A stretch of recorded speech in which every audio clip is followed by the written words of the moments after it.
Last week, I helped my two teenage boys clean out the room that they share. It had gotten to a point that was really bad, and normally I give my kids autonomy in their room and I let them keep it tidy, but this had gotten to a point that was really not good. And so I stepped in, and being a personal organizer, I felt like I could totally help them with this. And that's the thing about teenagers especially, is they don't always want your help, but sometimes they need it. So you have to set a time, which we did, and go through the room. I like to go through the room zone by zone. So we started with the shoes in the bottom part of the closet, and then we went through the clothes in the top of the closet. I made them go through each and every single piece of clothing to see what fit, what wasn't in good condition, and so that they would understand exactly what they had. This also is helpful because it helps determine a shopping list, so we know what we needed and what we didn't need. Turns out they didn't need very much, but it was a good exercise nonetheless. We were able to get rid of 2 bags of clothing.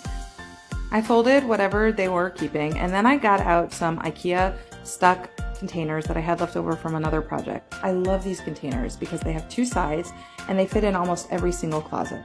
The nice thing about them is you can separate the things in the containers by winter and by summer. And when it's off season, you still have access to them, and when the seasons change, all you have to do is flip them around.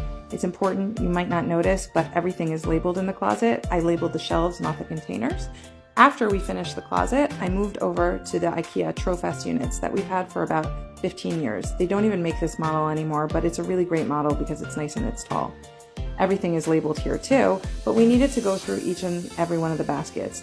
Here we split the top and the bottom by clothing, and the bottom has toys. But as you can see, my sons have an extensive Lego collection, and we decided that as part of the cleanup, they were going to sell their collection off, which is great. One of the things that we decided to do in this room was to revamp how the closet and how the shelving works here.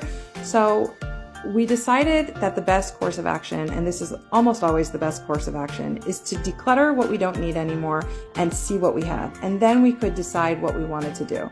One of the things that we're going to do is we're going to take the shelves out of the upper closet so that the boys can have hanging section back in the top of the closet.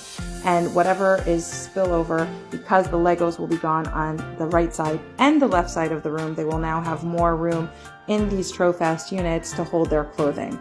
As you can see, we now moved over to the next zone, the desk, and while I was doing the desk, my son was doing his gaming shelf, and then we moved over to the bed and to their side table, which was not the most difficult thing to do, but it was something that needed to get done nevertheless. Here are the before. As you can see, it was pretty bad if you didn't remember, and here is the after. We still have some changes we want to make, but we're moving along at a nice clip.